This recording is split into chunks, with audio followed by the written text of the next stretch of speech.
No worries. All right, I'm going to share this screen here. All right. All right, cool. So I got here heliocentrism has never been proven. It's a religion. That's what it's called when things aren't proven but blindly believed based on the doctrine of men and then the pill to what other people think.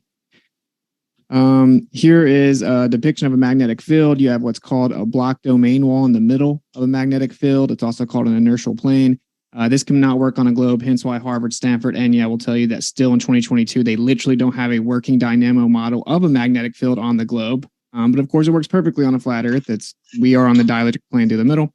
Here's a picture of it using magnetic film over the magnetic field. You see the inertial plane or block domain wall right there. Here's a Ferrel cell image of it. There is literally no explanation, nor has ever one even been proposed with millions of dollars and all the universities that people love to appeal to constantly, which is, of course, fallacious. They do not have an explanation. I can offer all kinds of documentation addressing the over a century of failures attempting to explain this on a globe, but it works perfectly on a flat Earth, of course. Here's again a Ferrel cell image of magnetic fields. You look at the top left, you will see this flower of life depiction. You have constructive and destructive lines of interference. And then again, you have the inertial plane depicted right there. I do find it funny that this is similar to the black hole picture we get of space. Of course, everything must be electromagnetic, but anyway, I digress. So if you look at the picture of the Ferrel cell and you look at the magnetic flux over top of a flat projection, it matches perfectly. This is of no coincidence. Again, it can't even be explained on a globe. So here's a video. I'm going to kind of go through it some. This is a Ferrel cell image, and you see you have those lines of interference right there. And this is like a perfect flower of life depiction. So people are like, "Oh, where's your flat Earth?" And they picture a disk in space. Dude, this is the flat Earth model. You want a flat Earth model? You live inside that right there, and that's the only way that the magnetic field could possibly exist. And you can chuckle and you can laugh, but I promise you can't actually debate it. You can't actually even offer a working magnetic model for the globe.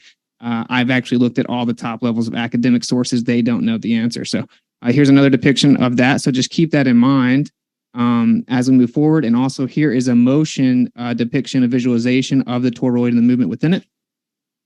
So here's another depiction. So just so you can visualize the patterns that happen within a toroid of a magnetic field. And what do you know? What a coincidence that from a geocentric position, all the planets happen to move in this exact same model. Here's Mercury and Venus and Saturn and Uranus, all fitting perfectly within that exact same pattern in the magnetic field.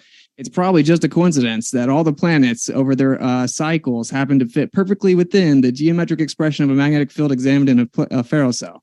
The heliocentric model has no explanation for this other than it's a coincidence or it doesn't match.